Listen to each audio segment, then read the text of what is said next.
Добар ден, почитувани гледачи на Автомагазин. Денеска е 5 октомври и овој датум е назначен за почетокот на продажбата на новата четврта генерација на BMW серија 1. Затоа ние отпатувавме во Минхен, и дојдовме во австриските Алпи за да го возиме овој нов производ. Новост кај него е тоа што има и нови обновени мотори кои се засилени со електрика, има 4 бензински мотори и 2 дизели. Но за тоа по тоа. Тука сме за да се извозиме убаво, а пред да ги пренесеме нашите впечатоци за возењето, ве поканувам да ги видите останатите содржини во Автомагазин.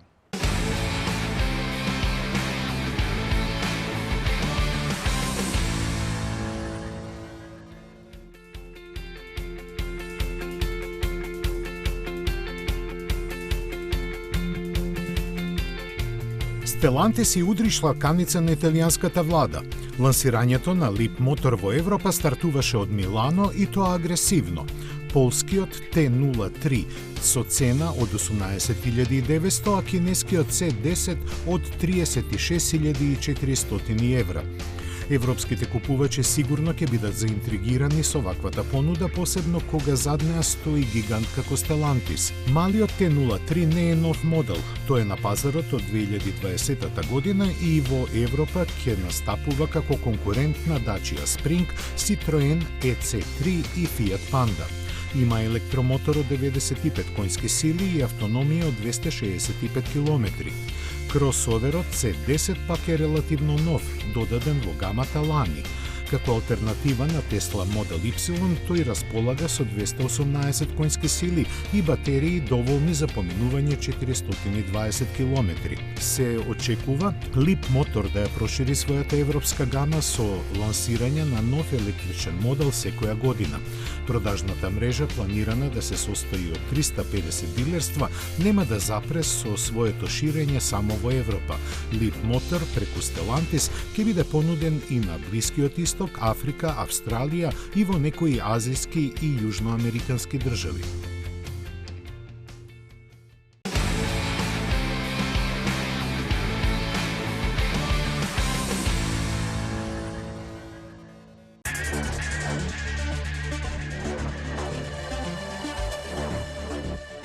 Од Хрватска доаѓа и веста дека BMW започнува соработка со Универзитетот во Загреб за оптимизирање на производството на батериски келии.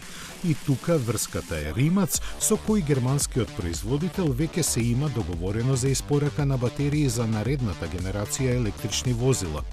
За поефикасно нивно производство, загребските студенти ќе развиваат решенија врз основа на сегашните процеси и технологии, кои со помош на вештачка интелигенција ќе бидат унапредувани за подобри перформанси, повисок квалитет и пониски трошоци. Со овој мудар потек, BMW ја олесни комуникацијата меѓу истражувачите и развојните тимови на Римац, а истовремено ќе создаде и специјализирани кадри за нив.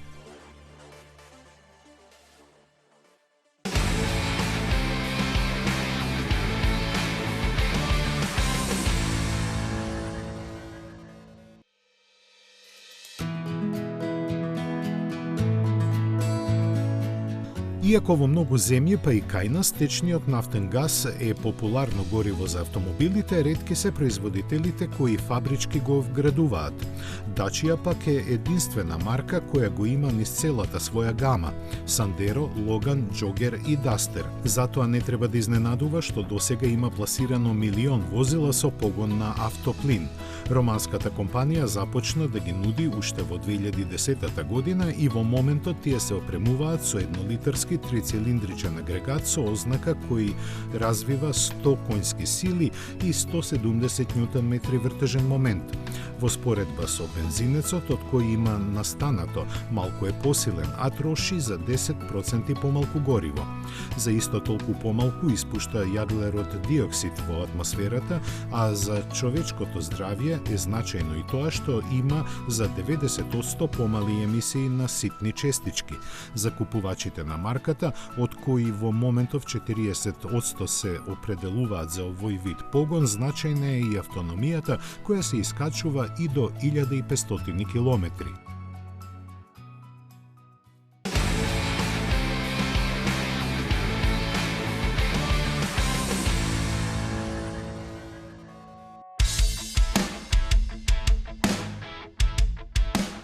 Соочен со штрајкови и опаѓање на продажбата на американскиот континент, Stellantis е приморан да бара алтернативни решенија за ублажување на последиците од незавидната ситуација во која се најде со прекумерното кратење на гамата.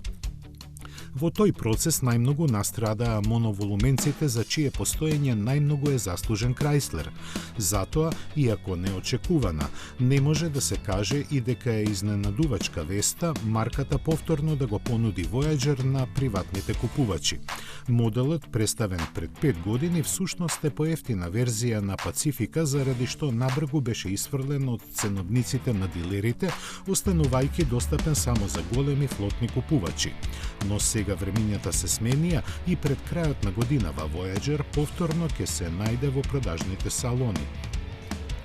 Изменетиот дизајн од Chrysler го нарекуваат класичен, но опременоста е солидна за да се оправда цената од скоро $42,000. Со механиката не се експериментираше и моноволуменецот со 7 седишта ќе се испорачува со 3,6 литарски бензинец со 287 конјски сили и 9-степен автоматски менувач. Chrysler лани од Пацифика, кој остана единствен модел во понудата, продаде 120,000 примероци.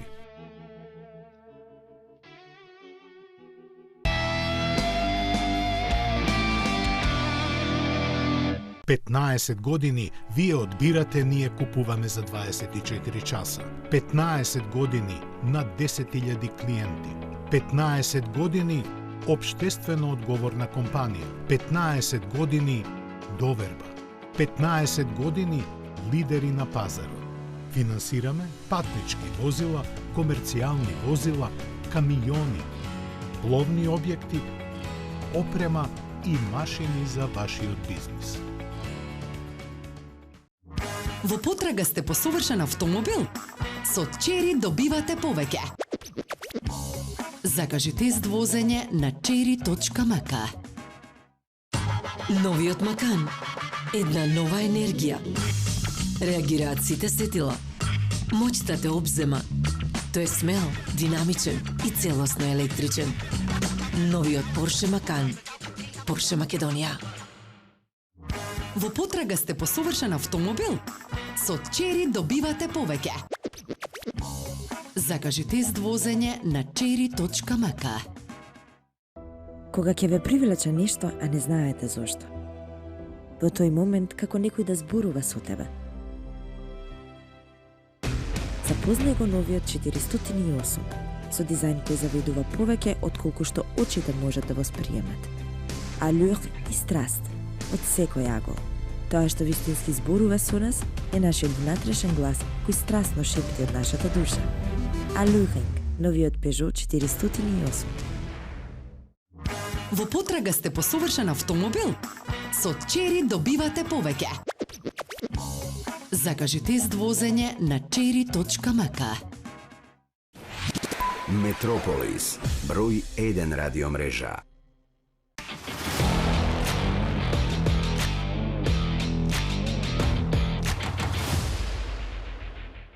Стопанските возила се важен дел од економијата и може слободно да се каже дека се двигатели на бизнисот. Воедно тие допринесуваат за голем дел на профитот на производителите на моторни возила.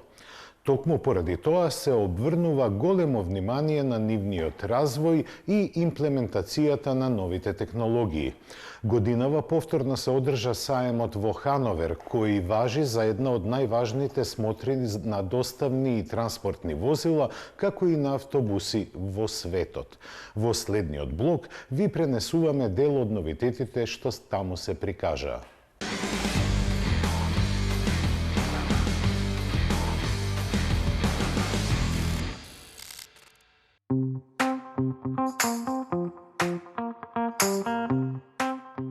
Додека салоните на автомобили преживуваат тешки времења, за организаторите на манифестациите од комерцијалниот сектор нема зима. Тоа го потврдуваат и бројките од IAA Transportation, кој традиционално се одржува во Хановер. Годинава на него учествуваа скоро 1700 изложувачи од 41 држава, што е за 20% повеќе од претходниот настан. Нивните 150 светски и европски премиери ги видоа 145.000 посетители, за околу 10% повеќе од 2022-та. Беа присутни и 1400 новинари од 52 земји.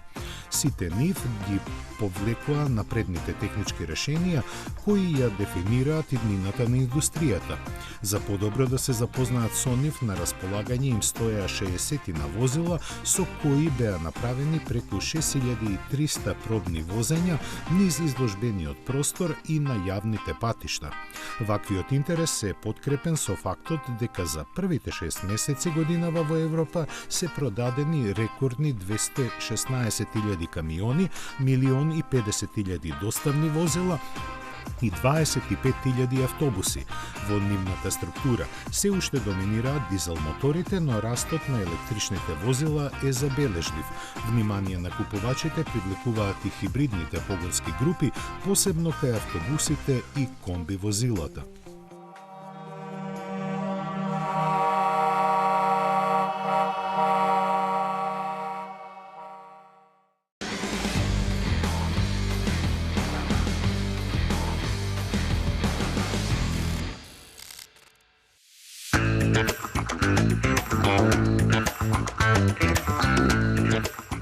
Оделението за комерцијални возила на Volkswagen на смотрата во Хановер ги представи своите две икони – Транспортер и Каравел, во обновено руво, подигнати на ново повисоко ниво. Тие сега имаат повеќе простор, поголема носивост и забележително подобрена економичност.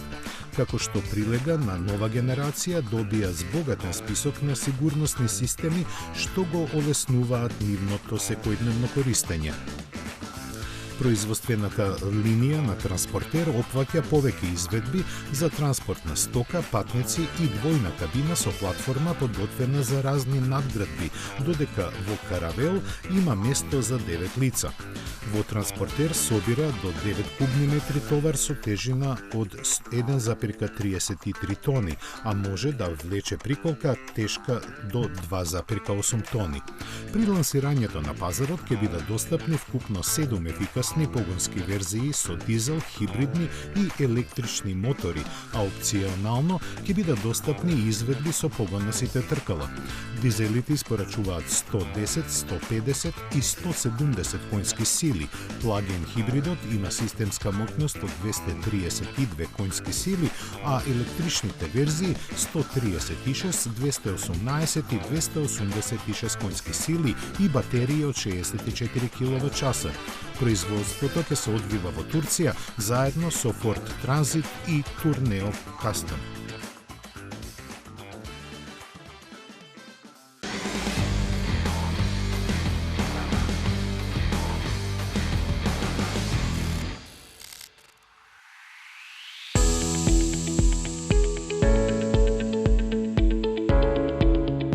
Stellantis настапи со целиот свој доставен арсенал со фокус на Opel како домашна марка и светска премиера на Movano Hydrogen.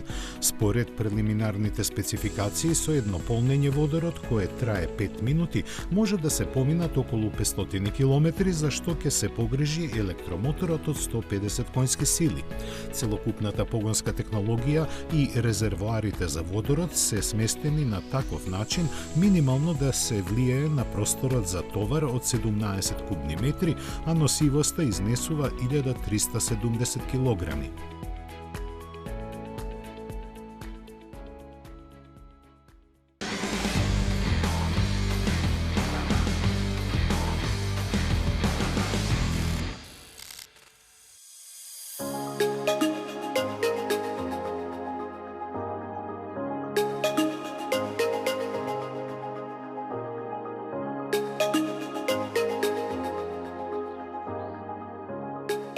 Дефинирајќи ја иднината и ослонувајќи се на своето богато историско наследство, Рено представи концепт на електрично комерцијално возило, наречено Естафет, и со големина колку продолжена верзија на Кангу, ќе се произведува заедно со Волво почнувајќи од 2026 година. Изгледот му е изразито футуристички, а благодарејќи на големата височина од импресивни 2,59 метри, располага со товарен простор од 7,1 кубен метар. Страничните врати се лизгачки, а задната во вид на ролетна, додека внатрешноста е флексибилна и може да се прилагоди за разни намени. Детали за техниката и електричната погонска група не се соопштени.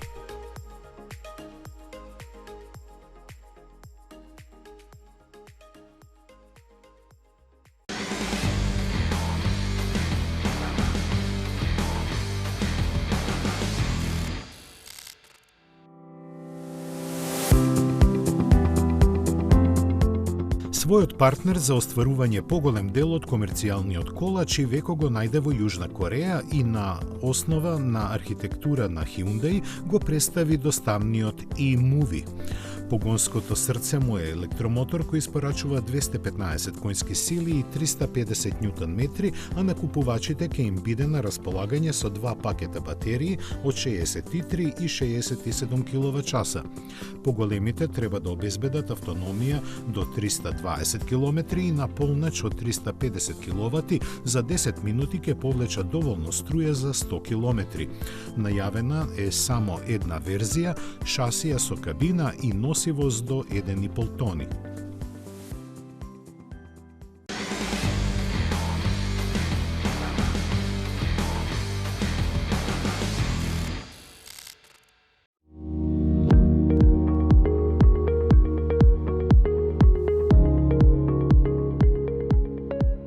Традиционално комерцијалниот сектор прв ги доделува годинешните награди за најдобрите новитети.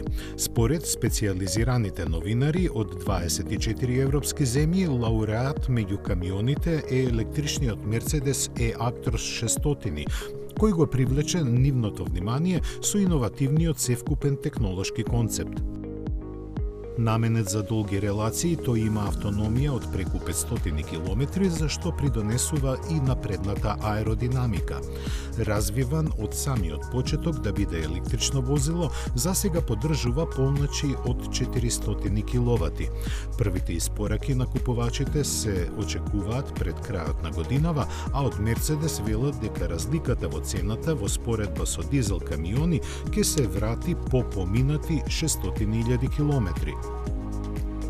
Што се однесува до автобусите, жирито беше малку похрабро и титулата за 2025 година му ја додели на водородниот Solaris Urbino 18 хидроген.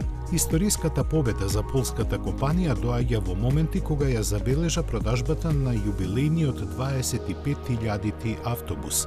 Urbino 18 хидроген со едно полнење водород за кое треба 20 минути може да помине 600 км, што е доволно за 2 до 4 дена обслужување на градски линии. Погонскиот систем може да функционира на температури од -30 до +50 степени Целзиусови, а автобусот има капацитет за 140 патници. Solaris досега има испорачано околу 200 единици и примени нарачки за уште 600. Не беше изненадување што титулата Ван на годината отиде кај новиот Renault Master. Четвртата генерација на популарното доставно возило е заснована на мултиенергетска платформа што овозможува погон на дизел и струја, наскоро и на водород. Со својот дизајн поставува нови мерила на пазарот, а се истакнува и со големата ефикасност. Разликите од теоријата и праксата се големи.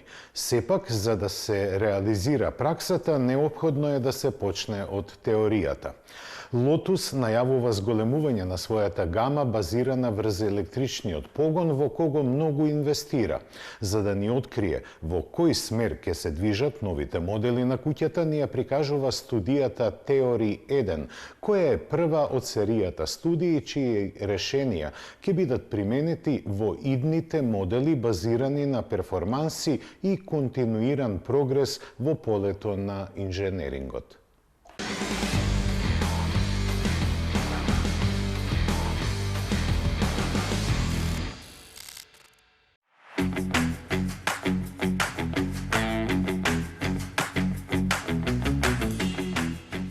Радикален и напреден, тоа може да се каже за новиот концепт на Lotus кој најавува во кој правец ке се движи иднината на марката. Наречен Theory 1 како прв од серијата има за задача да ја отелотвори идејата за креирање возила со интелигентни перформанси низ три темелни начала – дигитално, природно и аналогно.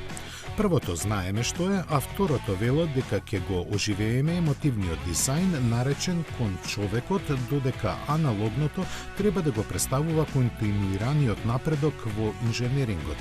Со бескрајно спојување на овие начала и примена на врвни технологии, Lotus докажува дека може да создаде автомобил кој ќе се чувствува и складно ќе се вклопува со возачот, прилагодувајќи се на неговите потреби. Ако ја тргнеме настрана филозофијата околу создавањето на овој концепт, ќе забележиме можен наследник на легендарниот Esprit со каросерија од јаглеродни влакна во која има место за тројца патници. Вратите се дел од стаклениот покрив се отвораат нагоре, а двата електромотора го палат асфалтот со 1000 конски сили. За забрзувањето до 100 на час требаат помалку од 2,5 секунди, а максималната брзина изнесува 320 км на час. Батериите ќе издржат 400 км, но детали за времето за нивното полнење не се објавени. Не се знае ниту дали од него ќе се изроди серијски модел, ниту пак колку други концепти ќе следат.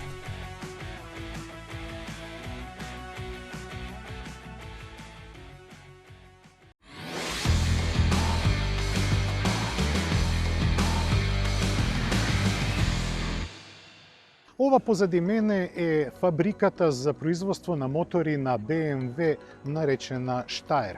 Тука се произведуваат 1 милион мотори годишно, а повеќето од нив се вградени и испод хаубата на BMW серија 1. Четвртата генерација има 4 бензински и 2 турбодизел мотори, а на нашите тест возења ја имаме најмоќната изведба, наречена 135. Тоа значи дека има 2-литрен мотор засилен со благ хибрид и испорачува 300 конски сили. Вистинска спортска убавица. На тоа асоцира и нејзината боја.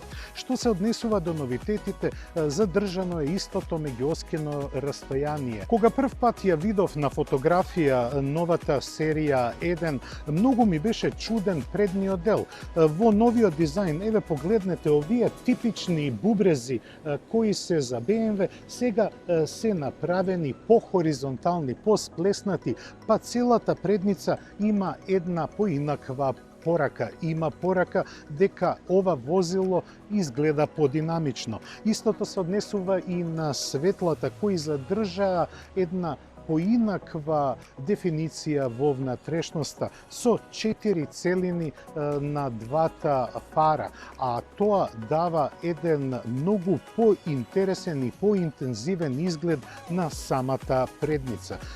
Самите детали во оваа верзија M135 се со црн лак, а она што е интересно, ја гледате оваа камера, таа не само што го снима патот, туку ги снима и сите информации и знаци кои ги имате на патот и ги проектира не само како графички изглед, туку и како видео на централниот монитор. Што се однесува до димензиите, BMW серија 1 е продолжена за 3 см, а повисока е за 2 см. Од дизајнерски аспект интересно е решен задниот дел кој има одличен динамизам кој се собира заедно и се претопува во горниот спойлер. Што се однесува до останатите елементи, на задниот дел се забележуваат новите стоп светла, но специјално за изведбата M135 која ќе ја возиме, се забележливи овие 4 издувни гранки низ кои ќе чуете каков звук доаѓа. Што се однесува до внатрешноста, таа е направена од многу добри материјали, па сега поради зголемените димензии има повеќе простор на задната клупа.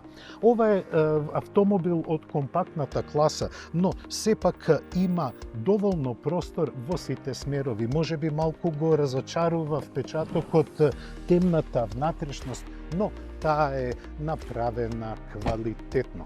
А кога збориме за просторот за возачот, тоа е вистинско остварување достојно на BMW. Да, ги успомнавме местото за возачот, а тоа е вистинско направено да одговара на сите BMW-а.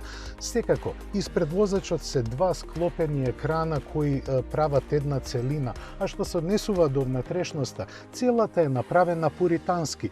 Амбиенталното осветлување и целата централна конзола немаат никакви копчиња, осим мали манипулатори за усмерување на дифузорите за воздух. Истото се случува и на горниот панел, кој е исто така изработен во стилот на минимализам, но сепак има емоција. Тоа се овие 3 бои, заштитни бои на најбрзата буква на светот. Буквата М.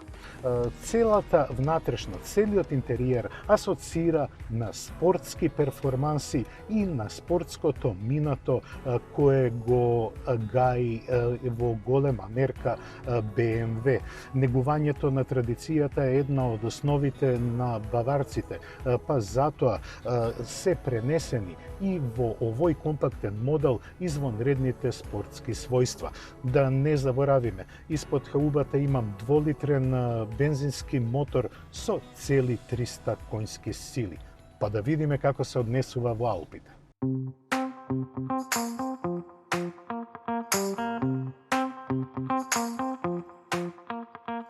Велат дека во животот има две трагедии. Едната е да не го добиете она што го сакате, а втората е да го добиете тоа што сакате. Возењето се одвива во Австрија, а тука се драконски казните и ограничувањата за брзината на движењето. Јас го добив она што го очекував од BMW серија 1 во најсилната изведба M135. Возењето на M135 се разликува од останатите возења што ги може да ги пружат моделите од серија 1. Да, од овие 450 километри што ги поминав со BMW серија 1, а тоа не е мала километража, поголемиот дел ја поминав со изведбата 120, која се разликува од оваа M135 во многу нешта. Пред се, возењето кај цивилните изведби е многу поудобно. M135 има сосема друг сетап на подвозјето, сосема други амортизери, па нормално е дека однесувањето на пат е малку нервозно, можам да кажам. Тоа не е дека прави непријатност во возењето, но сепак ви пренесува се што се случува на асфалтот директно. Тоа можеби нема да им се допадне на оние кои не се ентузијасти на спортските возила, но оние кои сакаат токму вакво возило, за нив ова ќе биде вистинско откровение. Она што е важно да кажеме за BMW серија 1 е и тоа дека во историјата на BMW влезе како првиот модел од кого е isfрлена буквата И. Таа останува да се употребува исклучиво за електричните возила. А што се однесува до потрошувачката, таа е разбирлива. 8,3 литри за вака моќен мотор не е многу. Сепак, овој мотор обслужува со перформанси една помала и полесна каросерија, па затоа и не му е потребно толку гориво. Возачот е сместен баш онака како што треба, додека спортските седишта го поддржуваат телото во секој момент на возење. Иако имаат спортска конотација, тие се многу удобни. А самата атмосфера во возилото е спортска. Јас само за да ви илустрирам како звучи во внатрешност. Многу брзо се постигнуваат 100 км на час. Кога ќе го префрлите во спорт мод, BMW 135 ја покажува сета своја раскош. Тоа се претвора во едно поинакво возило. Сите дразби кои може да ви ги пренесе спортски ориентиран автомобил ви се пренесуваат. Од звукот, од пригушените вибрации, па се до извонредно прецизното управување кое е добиено благодарение на многу измени кои се направени на подвозјето и на амортизацијата. Сепак најинтересна за македонскиот пазар ќе биде изведбата со бензинските помали мотори кои се означени со 118 и 120, како и дизелите. Почетната цена во Македонија на BMW серија 1 започнува од 37.000 евра, па се до 72.000 евра за спортската M135. Дали вреди? Тоа е прашање на вкус, бидејќи за тие пари веќе влегувате и во повеќе сегменти на BMW.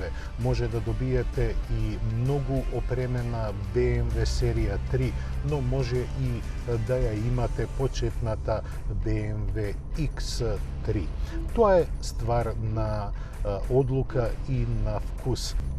Може би со премногу емоции зборувам за овој автомобил, иако многу би сакал да го испробам на тркачка патека. А вака, во нормален сообраќај, вие чувствувате дека имате нешто посебно, еден, можам да кажам, и мал технички дијамант, но за жал во нормално исползување не можете да ги добиете неговите перформанси за кои е способен.